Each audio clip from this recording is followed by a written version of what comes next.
The Newsline.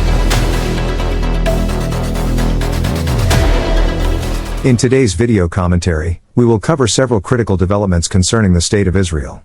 The N12 news outlet reported that Prime Minister Benjamin Netanyahu has directed the Israeli Defense Forces to accelerate the liberation of Hamas strongholds. Reliable sources confirm that the IDF is tightening its grip on Hamas and escalating the pace of its targeted operations in the Gaza Strip. Hamas, under mounting pressure, has indicated through mediators that it seeks a ceasefire and is prepared to enter negotiations.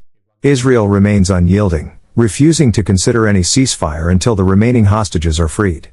The Israeli government has made its stance clear: the withdrawal of troops from Gaza and the end of military operations will occur only once Hamas releases every hostage. The IDF should have adopted this strong position much earlier, as Hamas has repeatedly used peace talks and ceasefire negotiations to buy time and regroup. Israel delayed taking this firm stand due to relentless pressure from the international community. Prime Minister Netanyahu has now made it clear that his administration will not enter peace talks unless Hamas releases all remaining hostages first. The United Nations, which never fails to protest whenever the Jewish state launches operations against terrorists, has once again issued a statement. This time, the UN warned that the upcoming offensive could result in increased civilian casualties and significant damage to Gaza's infrastructure. Israel, however, stands firm and will not look back, regardless of what the UN has to say. In the meantime, another noteworthy development has surfaced regarding humanitarian aid airdropped by Western nations. Spain, in a move that can only be described as tone-deaf, reportedly included pork in the food supplies, an odd choice for a Muslim population. Certain Arab news outlets also claimed that some of the items were expired, turning the so-called relief effort into a delivery of spoiled goods. There is no verified confirmation of what became of these supplies, but the reports raise serious questions about both oversight and intent. In another development, a large group of Jews from the diaspora in the West has made Aliyah to Israel.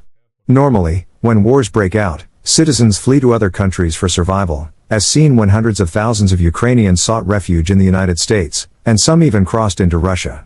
During Israel's 12-day standoff with Iran, Iranians fled to Lebanon and neighboring countries. Yet Jews continue to return to Israel, showing an unshakable commitment to their homeland. We reported earlier how Jews around the world went to extraordinary lengths to return to their homeland, even when airports were closed during the 12-day conflict with Iran. Some spent nights sleeping in airport terminals, enduring hardship rather than delaying their journey.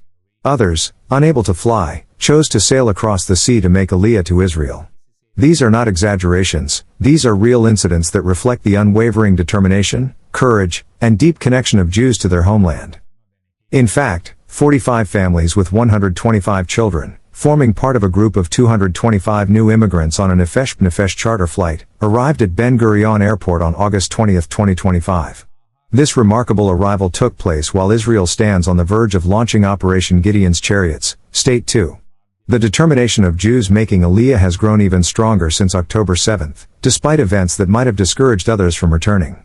Among the 225 new immigrants were Canadians, including 10 singles and 3 retirees.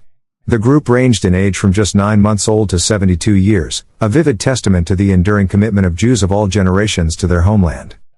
It is important to note that this was not a group of tourists, but members of the Jewish diaspora who left their lives abroad behind to make Israel their permanent home. These Jews are committing to live in their homeland until the end of their days, fully embracing their heritage and identity. Among the group were skilled professionals, including 5 doctors and 19 other healthcare workers, who will soon contribute to hospitals across Israel. The Israeli government is acting swiftly to provide them with employment opportunities and ensure their children are enrolled in schools, allowing them to fully integrate into Israeli society. According to other sources, another 1,000 Jews from the diaspora are preparing to make Aliyah from North America, marking the highest number of arrivals in over 20 years. This surge highlights a renewed dedication among Jews worldwide to return to their ancestral homeland, strengthening Israel's population and reinforcing the enduring connection between the Jewish people and their motherland. Meanwhile, in the political arena, U.S. President Donald Trump on Tuesday referred to himself as a war hero for approving airstrikes on Iranian nuclear facilities, and went on to call Netanyahu a war hero as well. Interestingly, Netanyahu has never drawn any comparison between himself and Trump, which adds a subtle, almost amusing contrast to the situation. To Trump's credit, he has also imposed sanctions on 2 officials of the International Criminal Court.